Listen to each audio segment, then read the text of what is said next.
The sun shines brightly on a Sunday afternoon. The market near the waterfront is bustling with people. Minho doesn't come here often, but today he had a small matter to resolve. He walks with Seokjin, who keeps a step behind him. Minho is dressed in simple dark pants and a sweater, but his posture and cool, assessing gaze betray a man accustomed to power. He looks ahead, thinking about the upcoming meeting. Suddenly, his gaze catches on something. It stops. The entire noisy crowd seems to lose focus. A girl sits on a bench next to a persimmon stand. She's chewing on a cotton candy and animatedly chatting with a woman, probably her grandmother. The girl has dark, curly hair pulled back into a fluffy ponytail, and eyes.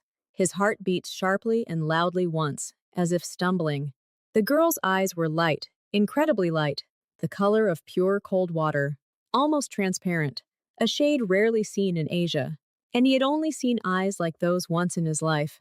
They seemed to glow from within against her dark skin. The girl laughs, and those sky-blue eyes squint against the sun. Minho can't move. He just stares. The blood rushes in his ears, drowning out all the sounds of the market. His entire world, strict and controlled, suddenly narrows to a single point: those eyes. Seokjin, noticing that the boss has stopped, looks at him, then in the direction of his gaze. He frowns, not understanding anything. The girl finishes her cotton candy, jumps off the bench, and takes the elderly woman's hand. They turn and walk the other way, disappearing into the crowd. Minho says quietly, but very clearly, without even turning his head towards Seokjin. His voice sounds strange, muffled. Seokjin nods instantly and steps forward to follow the couple unnoticed. Minho remains standing in the middle of the crowd. He slowly raises his hand to his chest, as if checking his heart. It beats quickly and irregularly. He arrives at his office on the top floor of an office building.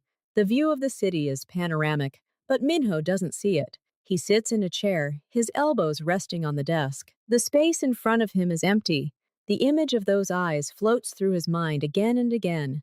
And other memories come to him, old ones. The ones he locked away in the deepest drawer of his mind. Iris. Her smile was as bright as the sun. She'd appeared in his life unexpectedly 6 years ago. He'd been different then. Younger, more passionate, less firmly gripping the reins of power left by his father. She was an exchange student studying Korean. They'd literally bumped into each other on the street. She'd dropped her books, and he'd helped her pick them up. She didn't know who he was. And that was the beauty of it. To her, he was simply Minho, a shy, slightly reserved young man with surprisingly calm eyes. He never talked about his family or his business, and she didn't ask. She was his complete opposite: open, loud, infectiously cheerful. They spent only a few months together. Secretly, he gave her simple things: walks in the park, coffee from a vending machine, bus rides to the outskirts of town to look at the stars. He laughed more sincerely than ever. She called his eyes her treasures, rare and special, and then she disappeared. One day, no call, no message. Her number wasn't answered. The dorm said she'd urgently flown home for family reasons. He searched. He tried to trace her through his networks, but his influence overseas was weak. He was met with silence. First there was rage, then pain, then emptiness. Over time, he convinced himself it was just a beautiful story. A mirage. He dove headfirst into business, becoming what he is now, a cold, calculating leader. Until today. Until these eyes on a child's face. Seokjin returns 2 hours later. He enters the office without knocking. He has that right. "Found it," he says briefly. Seokjin is a man of action. Tall, fit, with an attentive gaze. He's been with Minho for years.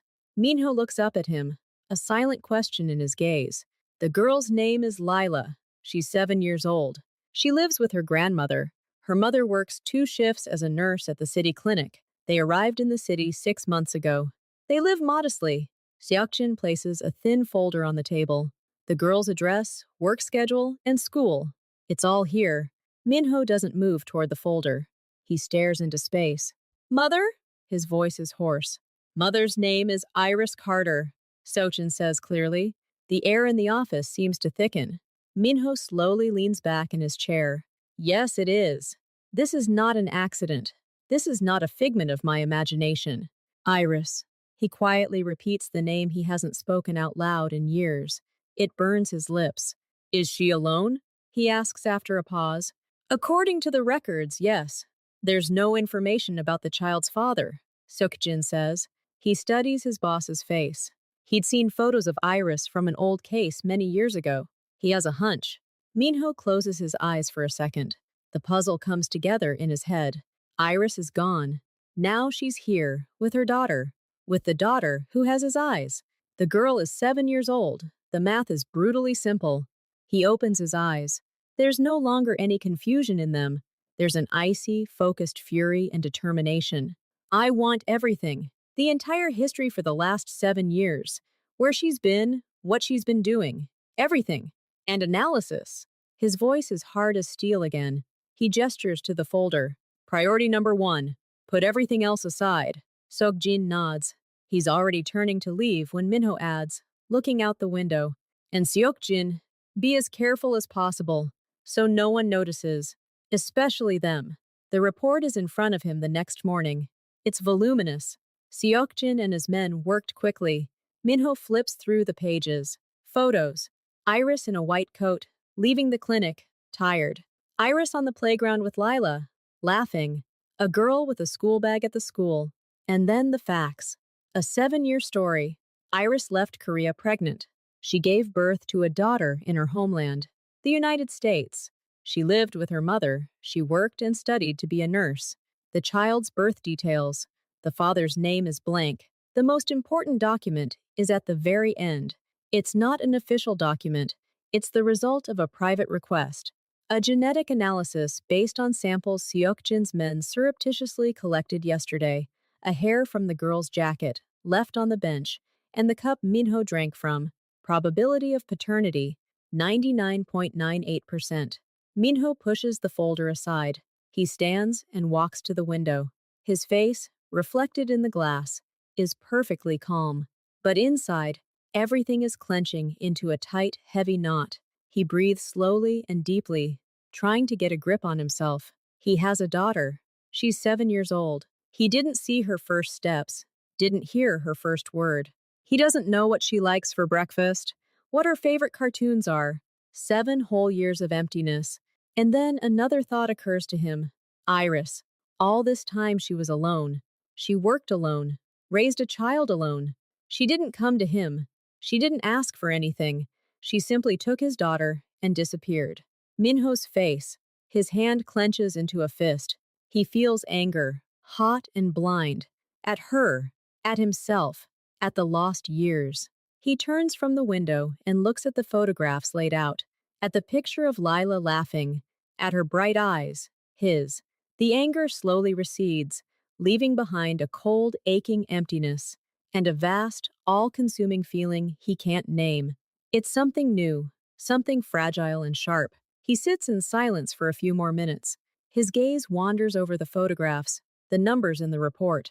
A multitude of questions arise in his head. Why did she leave?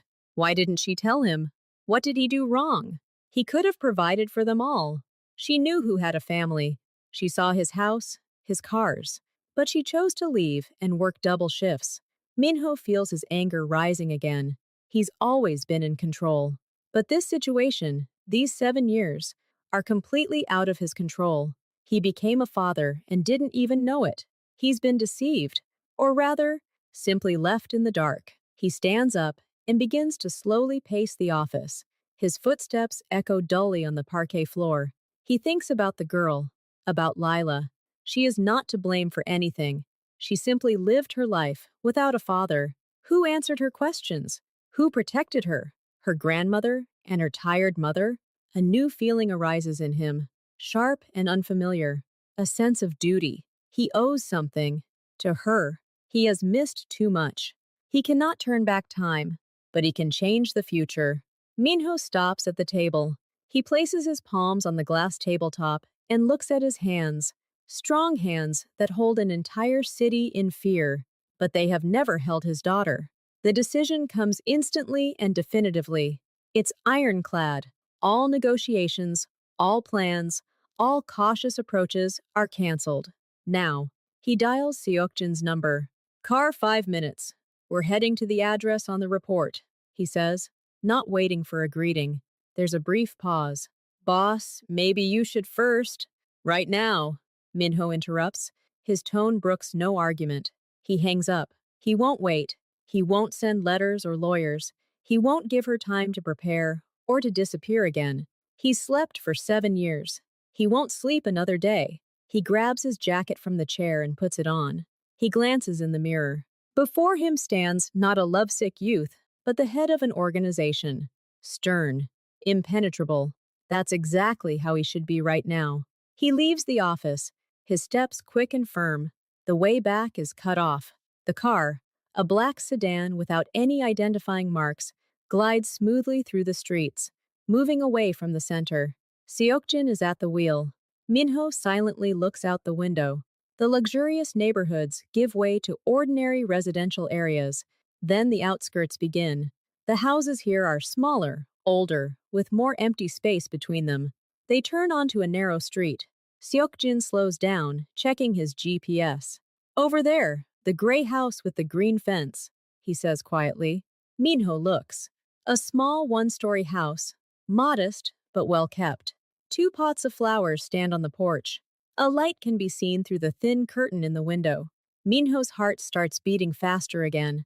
But this time it's not shock. It's anticipation. It's determination. 7 years of questions will end now. He will see her. He will see his daughter. The car stops at the curb in front of the house.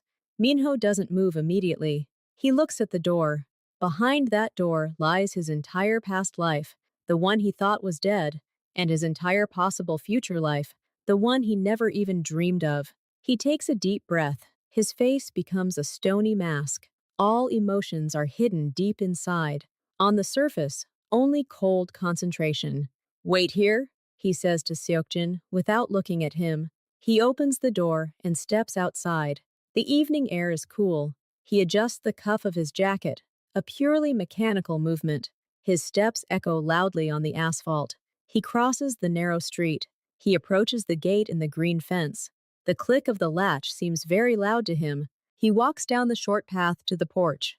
2 steps up. He finds himself in front of a wooden door. From behind it comes the soft sound of a television and some children's laughter. Minho pauses for a second. His hand slowly rises. He doesn't ring the doorbell, which is out of sight. He clenches his fist and knocks on the door several times, firmly and rhythmically. The sound of the TV inside fades. Silence falls. Then cautious footsteps are heard. Approaching the door, Minho straightens up, his gaze fixed on the crack in the door. Everything inside him freezes in anticipation. The door opens. The door doesn't open all the way, just the width of the chain. A woman's face appears through the crack. It's Iris, but not the Iris he remembered. Her features are sharper, more mature. Fine lines of fatigue have formed at the corners of her eyes. She's wearing simple sweatpants and a t-shirt. She holds a tea towel in her hand. She looks at him. At first, her gaze simply glides over the stranger on the threshold. Then it stops on his face. Her eyes widen. All the color slowly drains from her cheeks. Her face turns completely white, like paper. She doesn't breathe. Her fingers grip the edge of the door so tightly that her knuckles turn white. At first, there's emptiness in her eyes, complete incomprehension. Then, this incomprehension gives way to a wave of pure, undisguised horror. She recognized him. No, she whispers silently, only with her lips. It can't be. She tries to slam the door, but her movements are slow, as if she's in a dream. The chain prevents her from doing so. Minho stands still. He sees every nuance of her panic. It confirms everything. She's afraid of him. She's not happy to see him. Iris, he says, his voice low and muffled in the evening silence. Open the door. This is not a request. It is a quiet but iron command. A child's voice rings out from the depths of the house. Mom, who's there? Is that the postman? There's movement behind Iris. A small figure appears from behind her legs. Lila. She's peering out from behind her mother, hugging her leg. The girl looks directly at Minho. Her large, light sky blue eyes study the stranger with genuine, childish curiosity. There's no fear in them, just a question. Those eyes, so close, looking straight at him, leave Minho speechless. All his anger, all his resolve, melts for a moment. He sees himself reflected in them, and something of Iris, a shape, a cut. Iris turns sharply to her daughter, instinctively trying to shield her with her body. Lila, come into the kitchen, please, she says, her voice shaking even as she tries to steady it. But Lila doesn't leave. She keeps looking at Minho. Has she seen his photos? Does she sense something? Or is she simply attracted to the strange man at the door? Minho and the girl look at each other through the chain and through Iris's pale, frightened face. It's a quiet, heavy moment. His daughter is 2 steps away from him. She's alive, real. She has his eyes. Please go away, Iris whispers, looking at him pleadingly. Her eyes fill with tears. Go away now, Minho says calmly. His gaze switches from Lila to Iris. You can open the door, or I'll ask my assistant to help. The choice is yours. He doesn't want to scare the girl, but he won't leave. Iris bites her lip. She realizes he's not joking. She looks at him, then back at Lila. The struggle on her face lasts for a few seconds. Then, with a dull click, she unfastens the chain and steps back, allowing the door to open. They're in a small living room. Cozy but modest. A baby blanket lies on the sofa, and a coloring book is on the table. Iris persuaded Lila to go to her room, promising to explain everything soon. The girl left reluctantly, constantly glancing back at Minho. He stands in the middle of the room, too big for the space.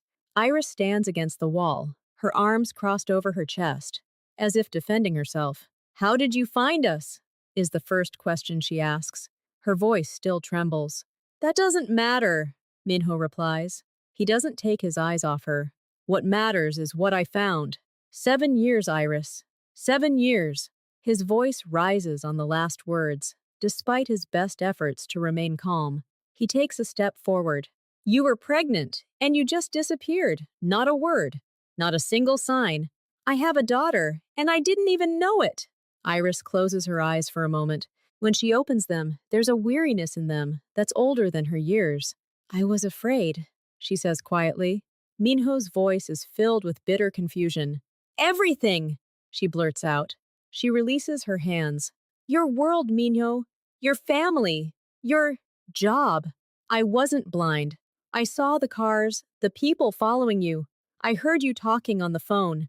I found out who you really are. She hugs herself again, as if she were cold. I was alone, in a foreign country, pregnant with a mafia man.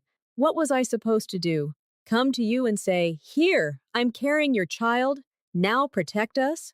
You would have taken control of me, or your enemies would have found us. I saw the way you saw the world. There's no room for weakness. And a child is the greatest weakness. I decided we'd be safer away from all this.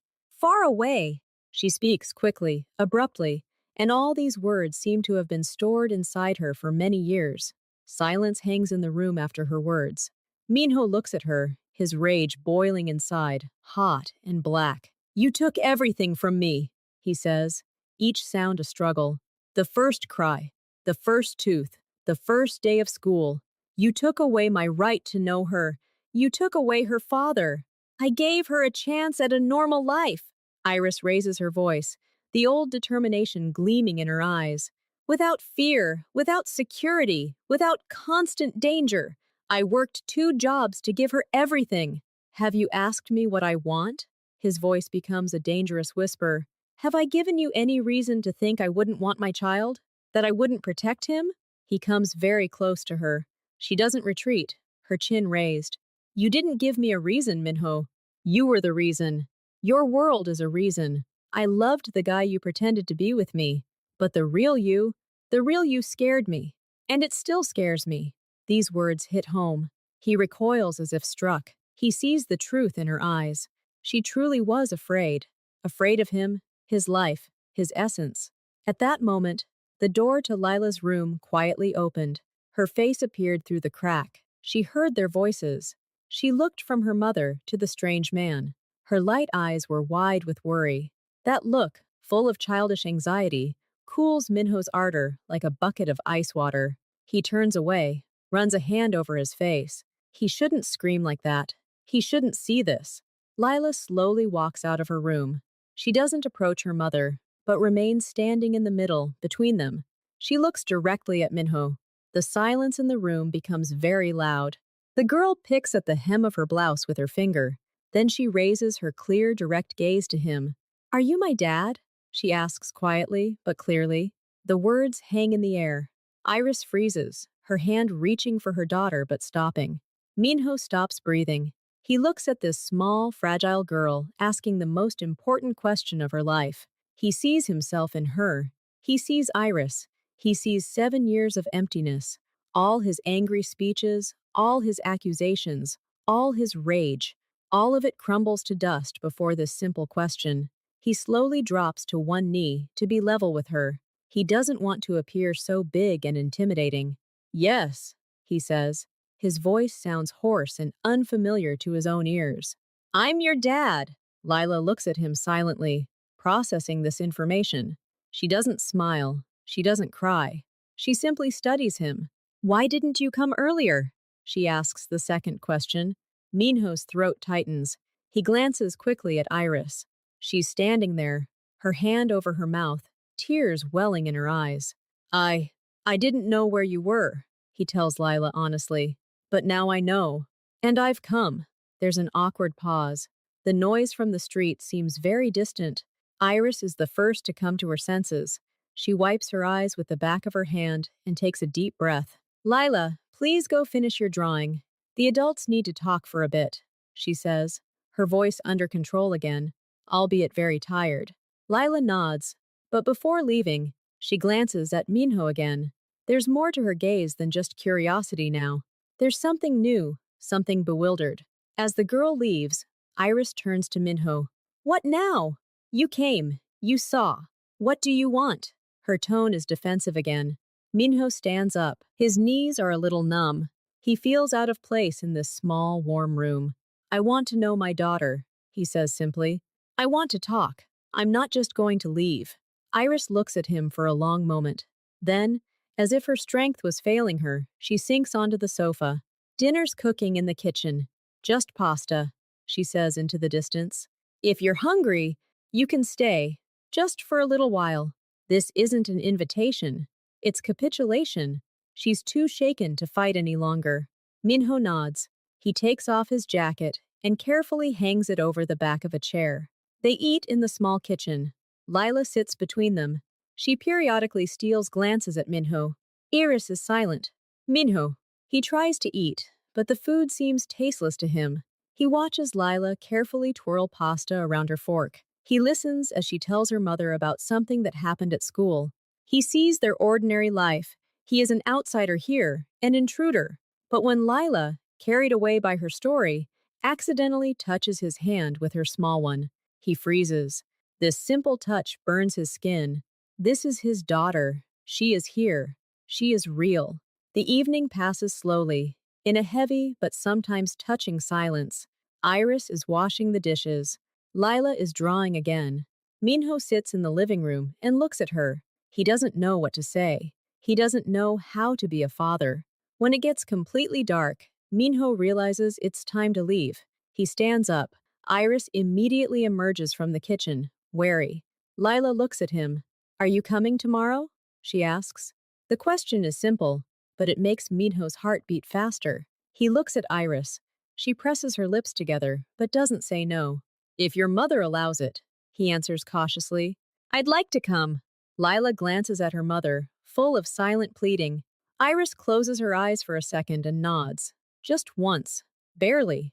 "Okay," Minho says. He puts on his jacket. He feels ridiculous, like a giant in this small apartment. "See you tomorrow." He goes outside. The night seems very black after the warm light of the house. He gets into Seokjin's car. Seokjin asks, seeing his thoughtful face, "Leave 2 people here," Minho says quietly, looking at the illuminated window of the house. "Let them watch. Day and night. Discreetly. No one can know they're here. and no one can approach them without my permission. Seokjin glances at the house briefly and nods understandingly. Got it. The car starts moving. Minho looks out the window. Images whirl in his head. Iris's white face, Lila's direct gaze, the small kitchen. He's no longer just Minho, the head of the organization. He's a father. This new sign changes everything. His every decision must now take into account the two people in that gray house. The next day, Minho arrives in the afternoon. He rings the doorbell.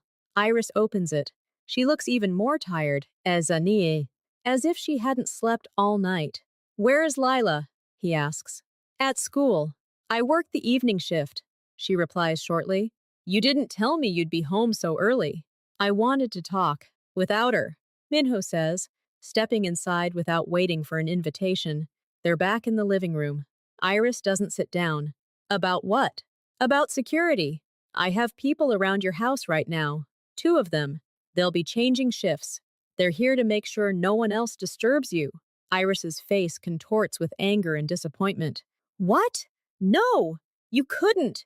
You promised to leave us alone. I didn't promise that, Minho retorts coldly. And this isn't to control you. It's to protect you. My world, as you call it, doesn't forgive weakness. Now that I'm here, you've become a target. My people will ensure that nothing happens to you. This is exactly what I was afraid of, she screams.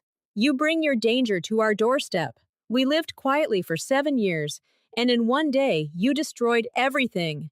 You lived 7 years without a father for my daughter. He raises his voice in response. I won't let anything happen to you. This is not up for discussion. This is my home, my life. You have no right. Her eyes filled with tears of rage. I have every right when it comes to my daughter's safety, Minho says, his tone final. You may hate me for it. You may be afraid, but they will remain. They will be unnoticed.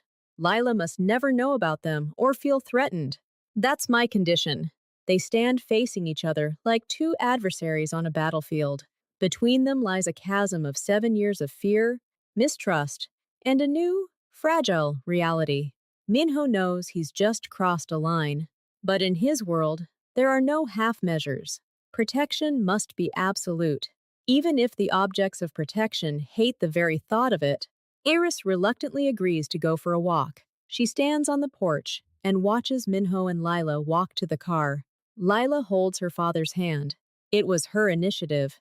Minho froze at first in surprise, then carefully squeezed the small fingers in his palm. He takes her to a large central park. He puts her on a swing. At first, he pushes her awkwardly, too hard, and she squeals with delight. Then they go feed the ducks. Lila chatters nonstop.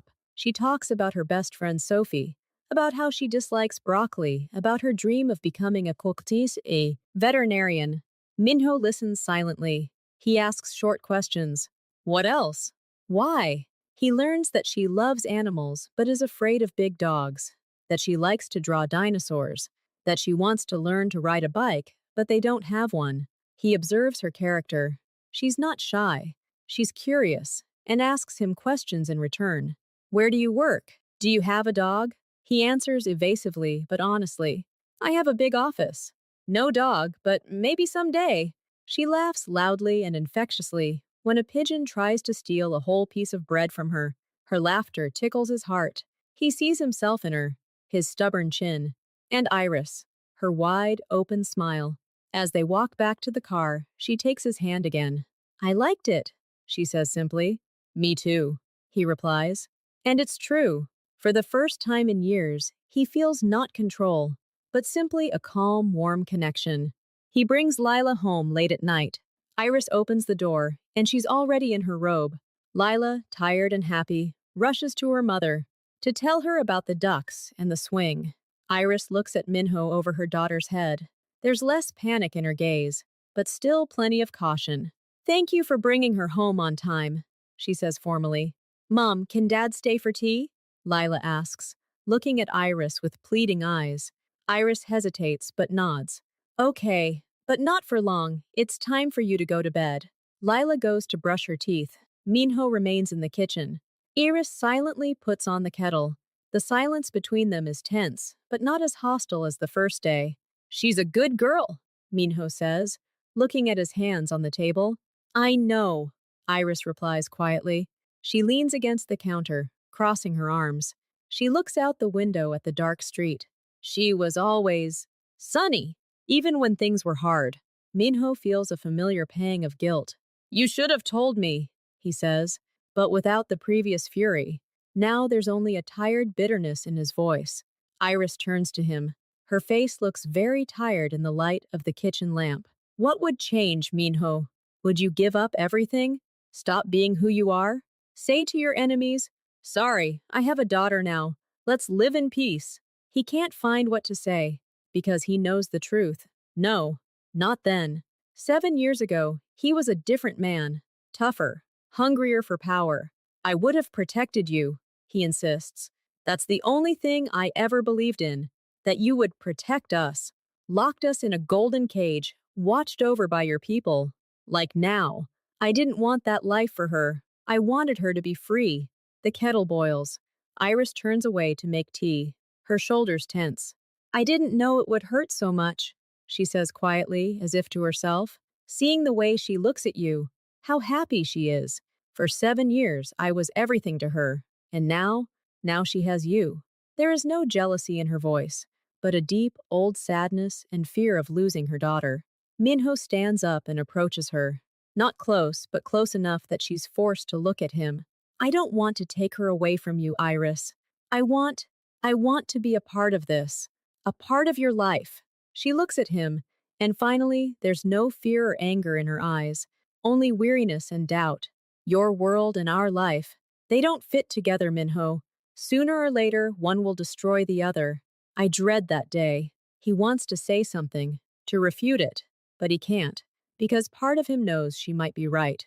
He puts the envelope on the table. This is my direct line. Just you. Call any time.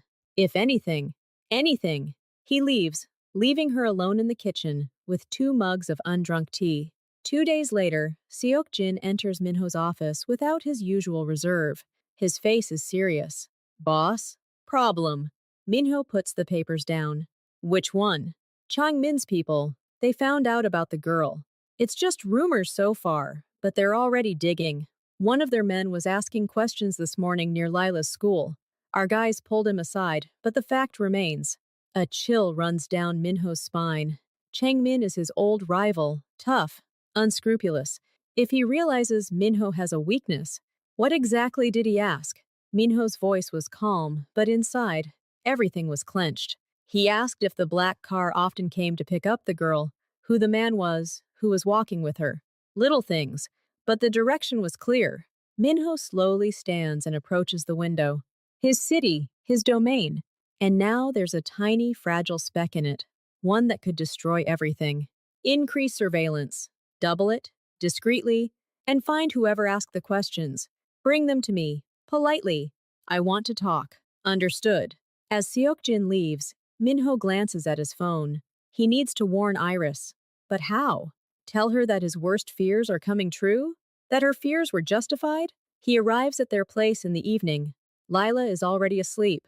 Iris opens the door, seeing his serious face, and silently lets him in. What happened? She asks immediately, without preamble. He tells it, briefly, without embellishment. About Changmin, about the questions at school. He sees how with every word he says, she hardens. See, she whispers when he finishes. I told you.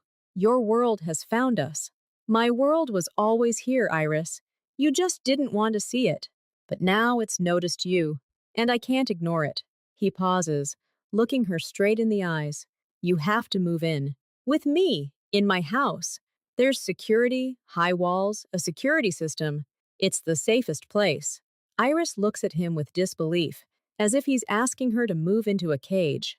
No, never. This is exactly what I've always been afraid of. This isn't a prison. This is security. He raises his voice, trying to get through to her. Do you think these people will just ask questions?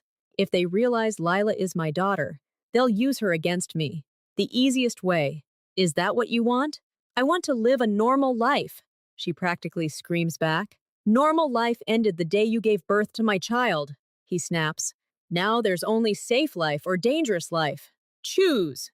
They stand in the cramped hallway, breathing heavily, like two boxers between rounds. I'm not going, Iris says firmly, and you can't make me. We'll run for our lives like last time. You won't escape this time, Minho says coldly. My men will follow you anywhere. For your own safety. Better to be protected in one place than to be a tumbleweed with a tail of guards. She realizes he's right. She's trapped. Her eyes fill with tears of helplessness. Please don't do this, she whispers pleadingly. But in his gaze, she sees unwavering determination. He's made his decision, and this time she won't be able to convince him otherwise. The decision is postponed for a day. Iris hopes Minho will come to his senses. But the next day, an incident occurs. Lila's grandmother usually picks her up from school. That day, as they walked out the gate, two men in casual clothes approached them. They were smiling. One of them handed Lila a piece of candy. Hi, girl. We're friends of your dad's. He asked me to give you a gift. Come with us. We'll give it to you. Grandmother, an experienced and vigilant woman, immediately realized something was wrong. She tightened her grip on Lila's hand and tried to move away. But the men blocked their path. Seokjin emerged from around the corner. He walked quickly and, without further ado, stood between the family and the strangers. I think you have the wrong address, gentlemen, he said quietly, but clearly. The girl will not be coming with you. The men took one look at him, realized they were no ordinary passerby, and muttering apologies, quickly left. Seokjin immediately drove Lila and Grandma home and called Minho. Minho arrived 15 minutes later. Iris opened the door. Her face was gray with fear. Lila stood behind her, hugging her mother tightly around the waist. The girl was crying. Mom, I was scared, she sobbed. Iris looked at Minho. All her anger, all her resistance vanished. Only the pure animal fear of a mother whose child is in danger remained. They knew her name, Iris said quietly. They knew her name. Those words were the last straw. Minho walked over and crouched down in front of Lila. It's okay. You're safe. Those guys won't come again, he said firmly, looking her in the eyes. He looked up at Iris.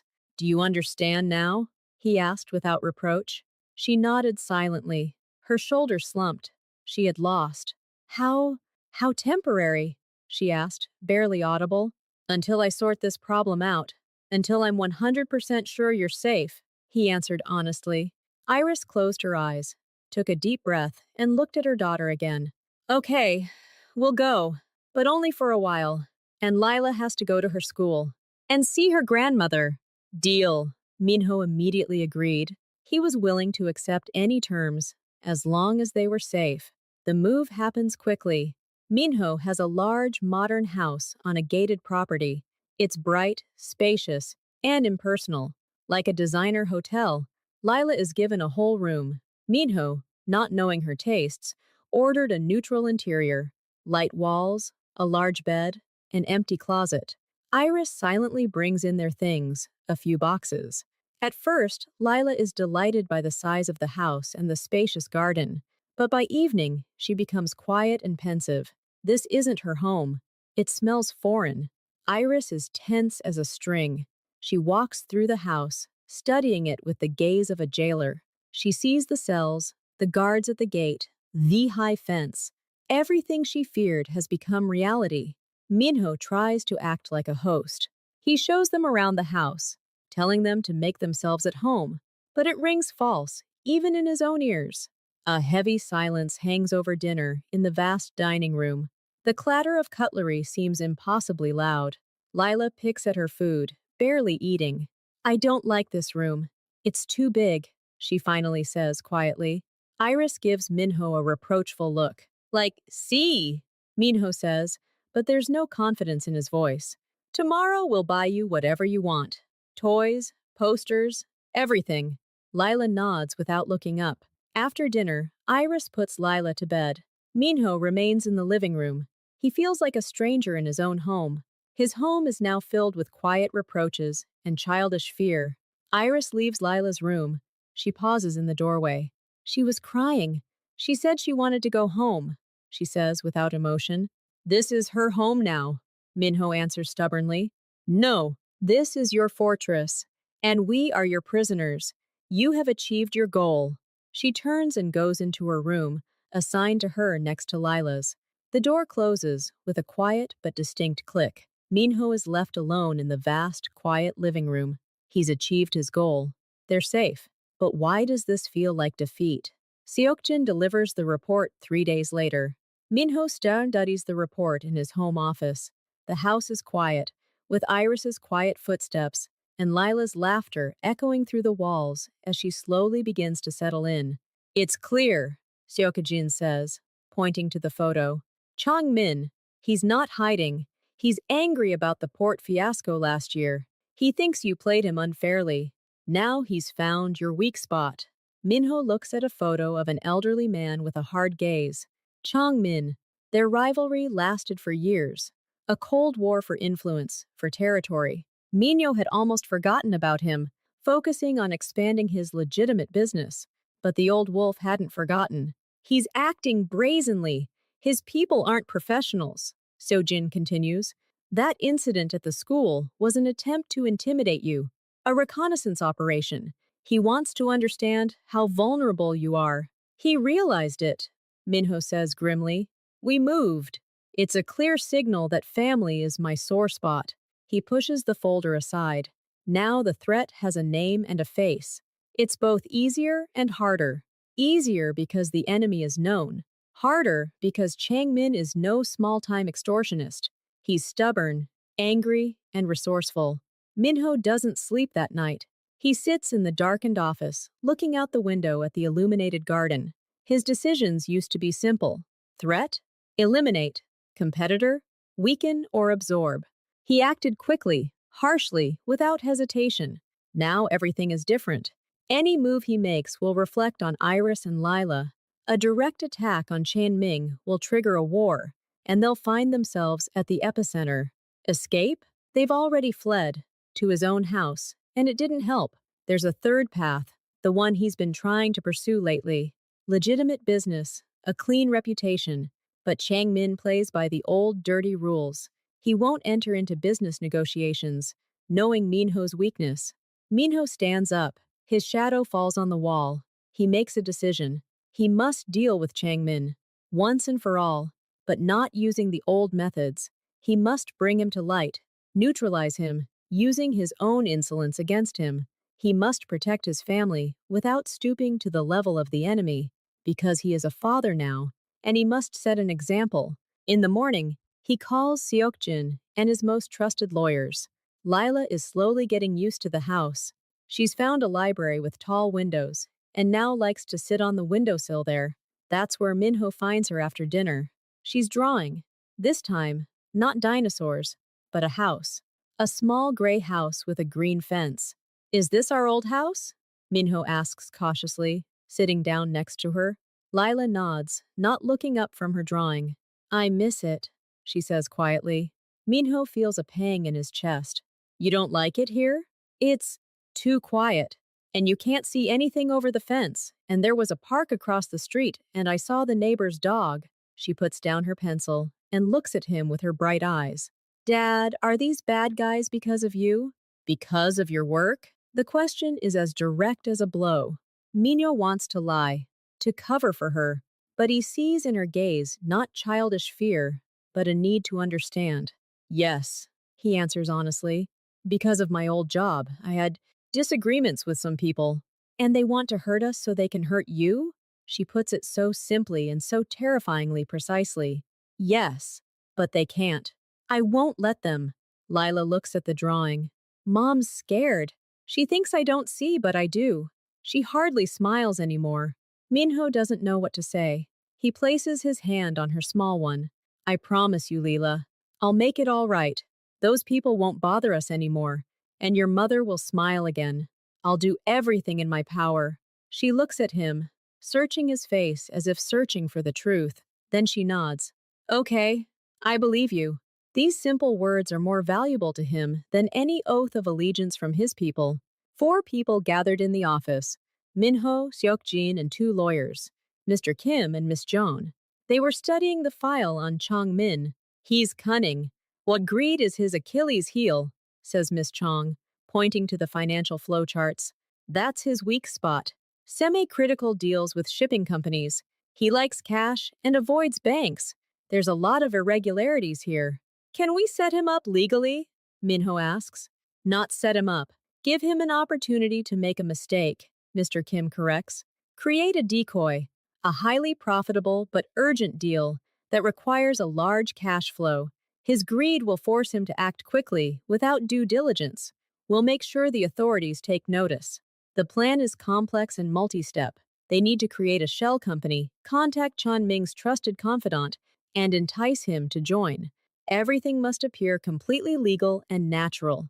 The risk, says Seok Jin, is that he might suspect a trap, or he might decide to take a simpler approach by putting direct pressure on you. So I have to be visible, Minho says. I have to act normal, go to meetings, be available. He has to see me and think I'm unaware, that I'm busy with other things. He looks at the plan. It's a game of chess, where the pieces are people, companies, money, and the safety of his family is at stake. He can no longer afford to lose. The bait is laid 2 weeks later. Through a series of intermediaries, Chang Min receives an offer he can't refuse. A contract to transport expensive electronics with minimal customs checks for a huge cash kickback. Everything looks slick, but the profit is too high. Minho is playing his part. He appears at public events, gives interviews about expanding his legitimate business, and appears to be fully immersed in legitimate entrepreneurship. He even mentions in one interview that old disputes are a thing of the past. He knows his every word reaches Chang Min, and Minho's apparent relaxation should lull the old man's vigilance. The key meeting regarding the deal is scheduled for neutral territory, a conference room in a business center in the downtown area. Officially, these are negotiations between Chang Min's transportation company and a fictitious decoy firm. But Seok Jin receives information that Chang Min will be arriving in person to oversee everything. He's taken the bait. Minho is in his office nearby that day. He's waiting. That's the hardest part. Doing nothing, just waiting for the enemy to enter the trap. Everything happens quickly. At the appointed time, Chan Ming's men appear in the conference room with a suitcase of cash. They are met by a representative of the partner company. The final negotiations begin. At this point, people enter the room, but they aren't competitors. They're financial police and tax officials. They're led by Ms. Chong, carrying a folder of documents. The reason for the investigation is receipt of information about possible financial irregularities and money laundering. The search begins. They confiscate a suitcase full of cash, documents, and phones. Everything is legal. Everything is according to the rules. Chang Min, who was in the next room, bursts into the hall in a rage. He shouts, threatens, and demands that his men be released. He is filmed. His words are recorded. Minho watches this through a hidden feed set up by Seok Jin. He sees Chan Min's face, red with rage, turn to the camera, as if sensing his gaze. "It's you!" the old man screams. "This is your doing!" Minho has no connection to this deal, just a purely random investigation. The legal machinery is slowly starting to creak. This isn't the end for Chan Min, but it will mean enormous problems. Frozen accounts, investigations, trials. He won't have the time, resources, or desire to think about revenge on Minho. He'll be saving himself. The fight is over. Minho won without landing a single blow. He used the law as a weapon. But Chang Ming is an old beast. Before he was taken away, he managed to give a quiet order to one of his trusted men who had just escaped. Revenge must be swift and personal. As Minho walks from his office to his car one evening, he's attacked. Unexpectedly, violently. It's not a staged brawl, but a real street fight. His security guards react instantly, but one of the attackers manages to stab him with a shank. A sharp, burning sensation spreads down Minho's side. He falls to one knee, but his men are already surrounding him, neutralizing the attackers. There's noise, shouts, and the sirens of approaching police. "Boss!" Seokjin leans over him, his face contorted with worry. "Home," Minho says through clenched teeth. "Just not to the hospital. Home. with my own doctor, and quietly. He doesn't want to scare Leela. He doesn't want Iris to find out that his plan had a price. He's brought home through the Fiu service entrance. His personal doctor, Seokjin's man, is already waiting. The wound isn't life-threatening, but it's deep and painful, requiring stitches. Minho gritted his teeth as the doctor worked. The door to his room quietly opens. Iris stands in the doorway. Seeing Minho's pale face, the blood on the sheets, and the doctor, she freezes. Horror momentarily contorts her features, but she quickly regains her composure. What happened? She asks quietly. An accident, Minho croaks. She looks at him, and he sees understanding in her eyes. She knows it wasn't an accident. The doctor finishes, gives instructions, and leaves with Seokjin. Iris approaches silently, takes a wet wipe from the nightstand, and gently wipes the cold sweat from his forehead. Her touch is gentle, but her hand is shaking. Leela? He asks. She's asleep. She doesn't know anything. Minho closes her eyes, feeling weak from the blood loss and relieved. She's asleep. She's safe. Iris sits on the edge of the bed. She doesn't leave. She sits in silence, and Minho feels her presence like something warm and solid in a room filled with pain. Old feelings, buried under layers of anger and fear, stir within him. But right now, he's too weak to analyze them. He simply looks at her profile in the light of the nightlight and falls asleep. The next day, Minho hides his pain by wearing loose clothing. He goes out to breakfast, moving a little slower than usual. Lila, busy with her porridge, doesn't notice. Iris notices. She silently pours him some tea and places it in front of him. Their gazes meet. There's no longer the icy fear or accusation in her eyes. There's anxiety, weariness, and something new, recognition. After breakfast, Lila goes to watch cartoons. Iris approaches Minho, who is standing by the window, leaning sideways on the sill. He won't be a problem anymore?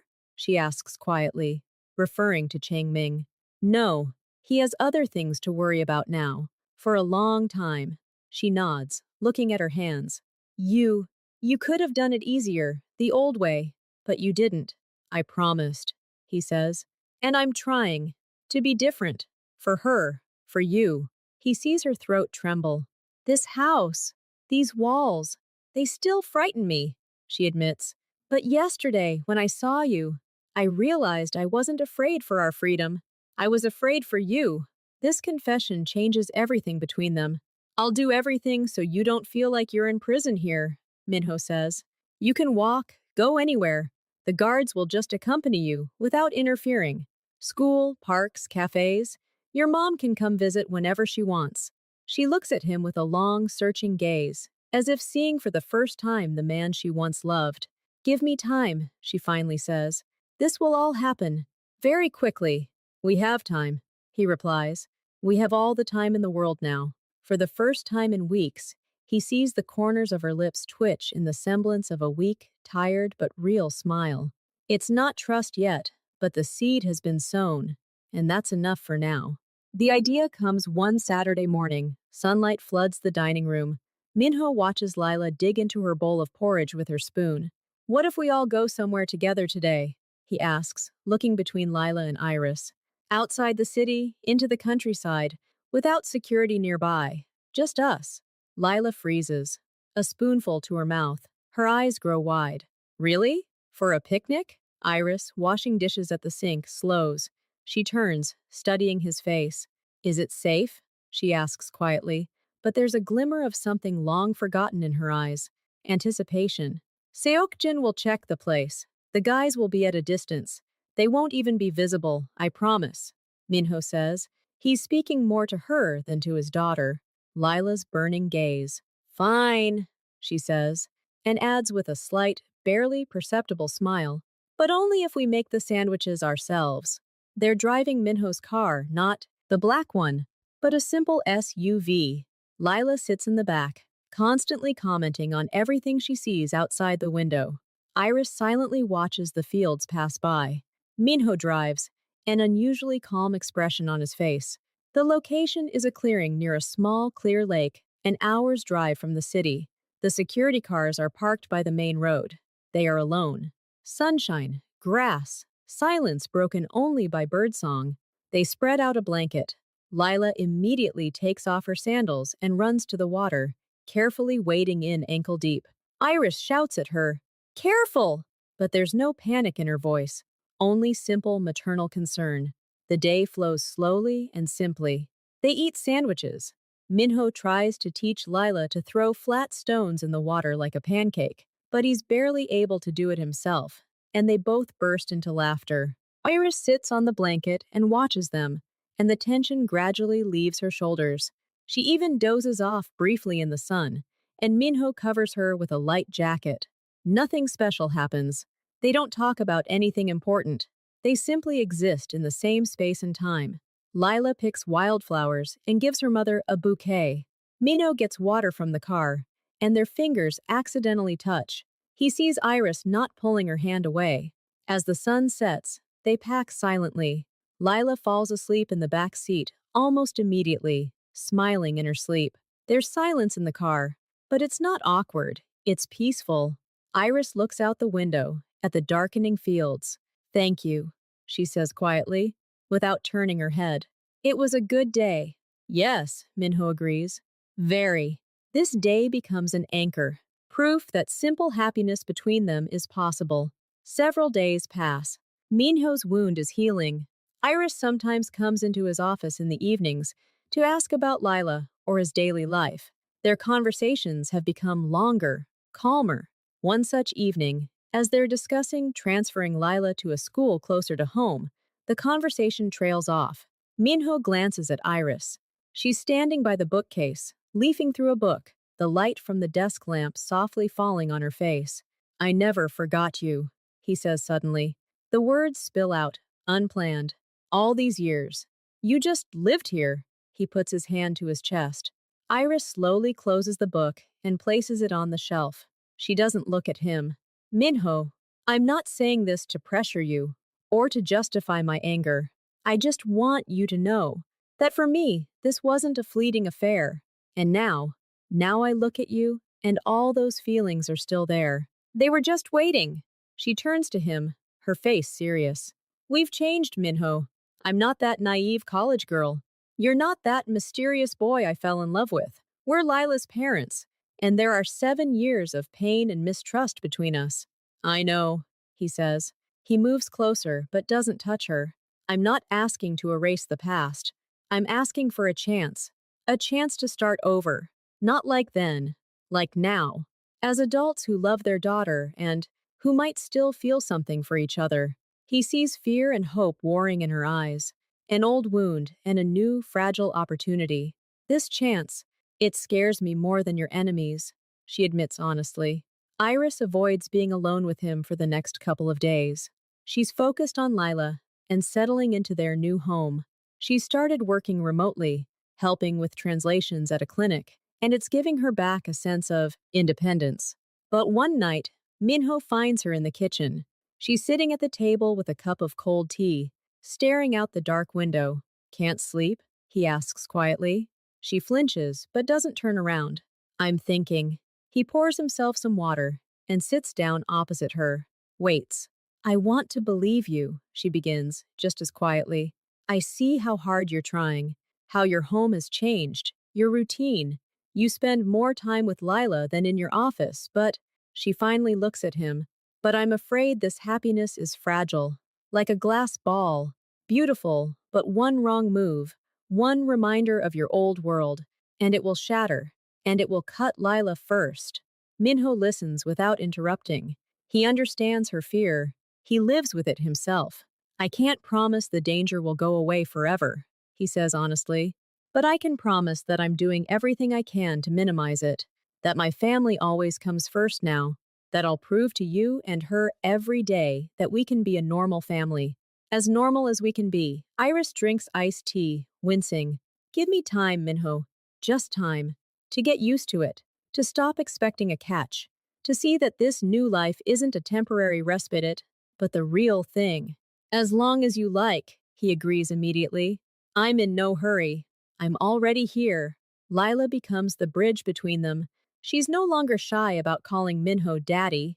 She runs into his office to show him her new grade. She drags him into the garden to look at a bug she found. One day, after a fun three-player board game, Iris goes into the kitchen to make tea. Lila stays with Minho in the living room, building a block tower they hadn't finished during the game.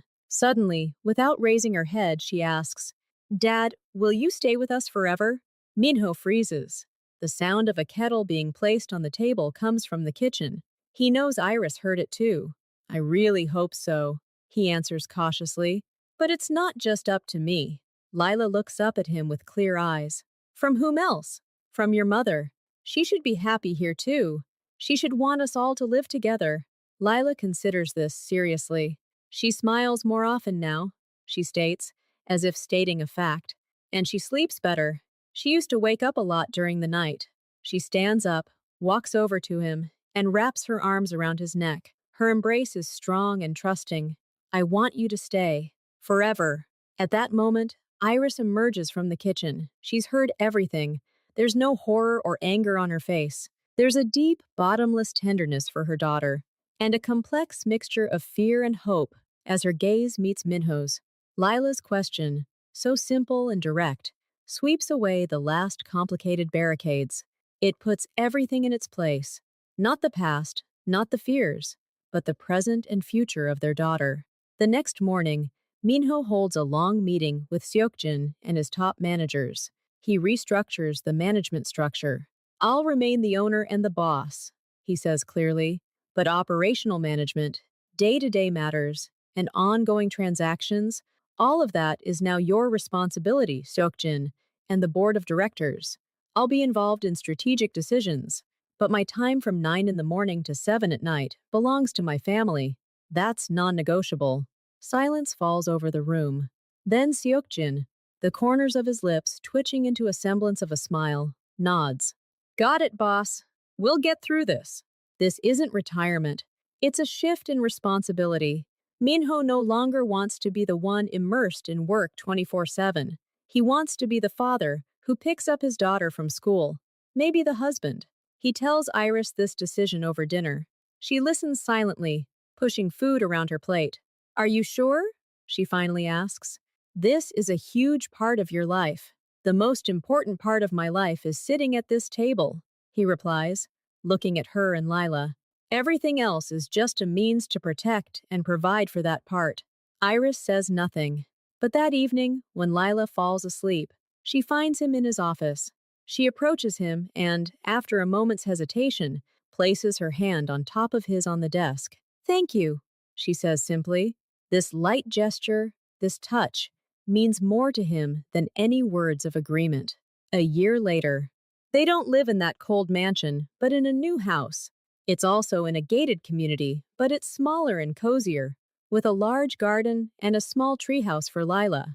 Iris chose the wallpaper and furniture herself. The morning begins with breakfast together.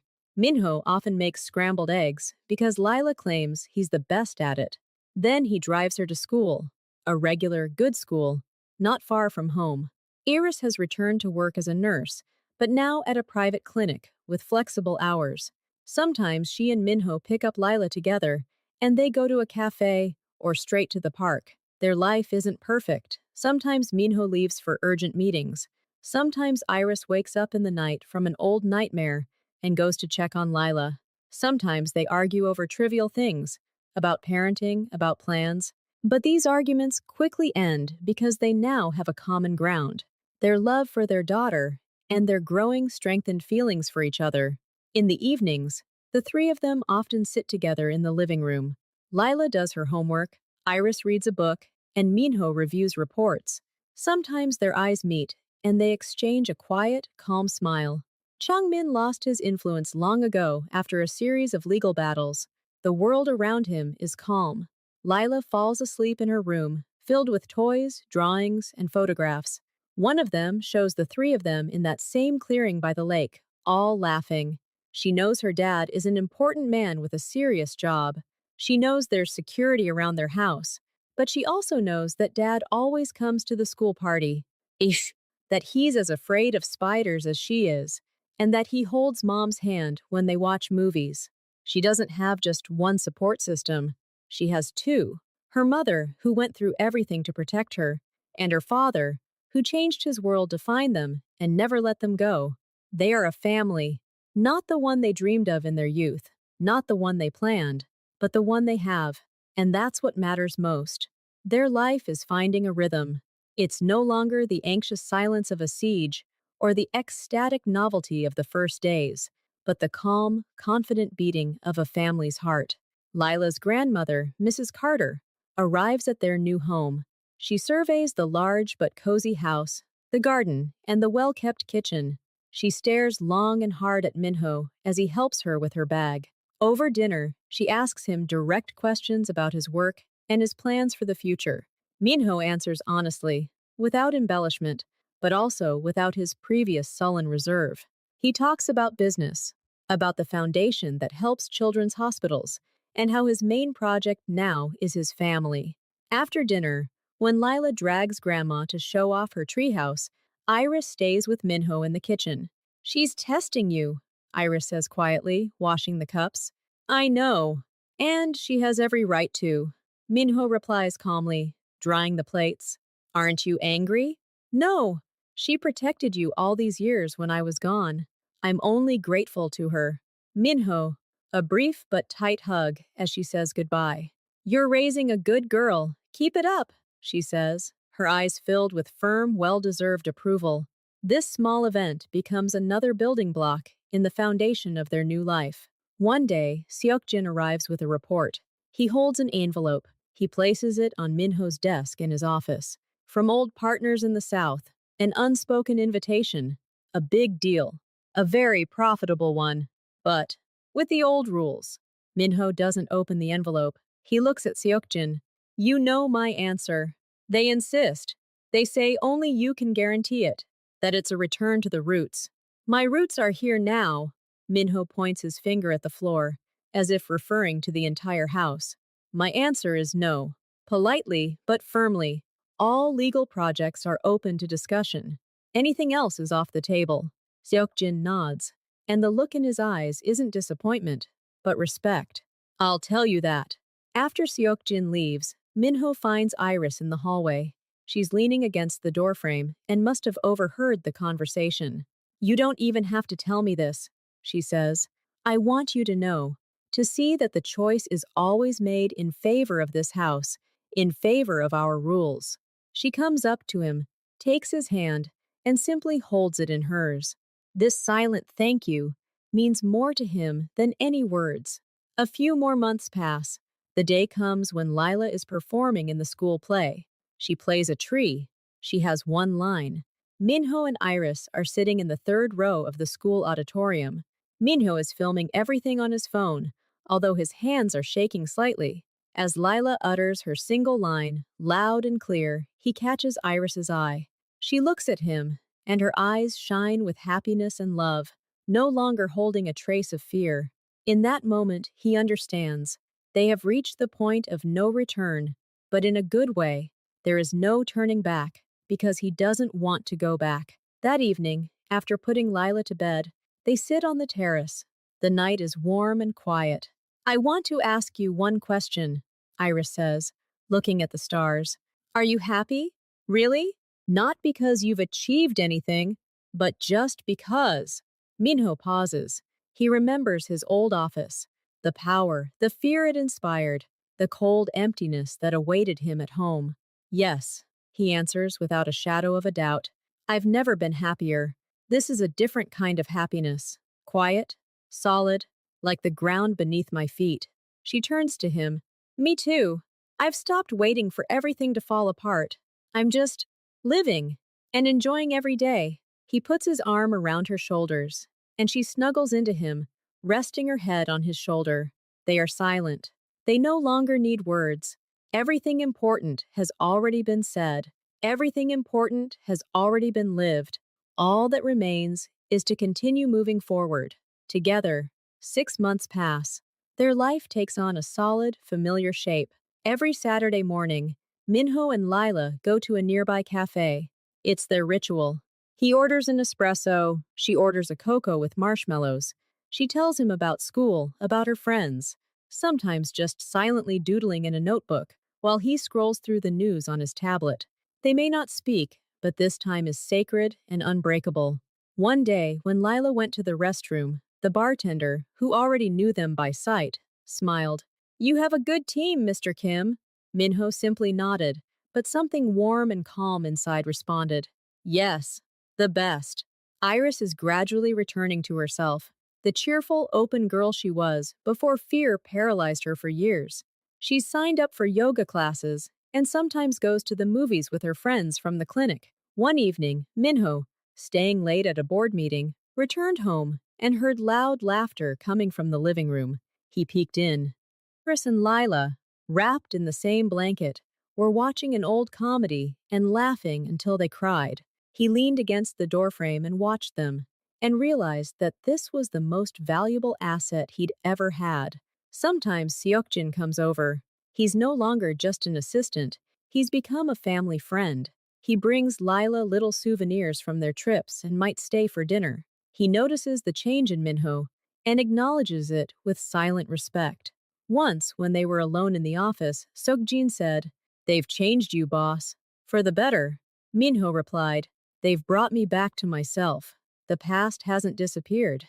It lives quietly in the safe confines of memory. Occasionally, Minho wakes at night from an old nightmare, a feeling of emptiness, of loss. But now he turns over and sees Iris sleeping, hears Lila's even breathing from the nursery, and places his hand on the wall of their house, and the past recedes, dissolving into the solid reality of the present. Lila's teenage years lie ahead, along with potential difficulties in simply life itself, with all its ups and downs. But now they have an unshakable foundation, a love that grew from the ashes of fear, and a home built not on fear, but on trust. They are a family, and that's enough for any future. Another year has passed. New habits, new traces of life have appeared in their home. On the refrigerator, next to the children's drawings of dinosaurs, now hangs a calendar with Iris's notes on shifts at the clinic and Minho's business meetings. They've learned to balance. On Sundays, they often have breakfast together in the kitchen, and it's noisy, cheerful, and crumbs are everywhere. Minho still isn't very good at making pancakes, but Lila insists his are the best, simply because they're dad's. Iris laughs at this slight ineptitude, and he no longer winces, but smiles in response. One evening, Lila, getting ready for bed, brought her diary into the living room. It was an assignment. Write about her family. She read aloud, "I have a mom who is the kindest and strongest, and a dad who is the most reliable. We're like a team. Sometimes we argue, but then we make up because we have each other." Iris looked at Minho, and tears welled up in her eyes, but they were tears of quiet, absolute joy. Minho simply hugged them both, holding them close. No income reports could compare to that simple, childish line. Now, when Minho returned home, the first thing he heard wasn't silence, but voices, music, the sound of life. He took off his jacket and went not to the office, but to the living room where he was awaited. Sometimes the whole family played board games, and Minho, to everyone's delight, would lose with comical seriousness to a 7-year-old girl. They didn't make grand plans. Their future was built on small, solid days like these, on morning cups of coffee stolen from each other, on watching stupid TV shows together, on quiet conversations in the dark after Lila had already fallen asleep. They no longer ran from the past or feared the future. They simply lived in the present. And this present, this simple, genuine happiness, was enough for them for the rest of their lives.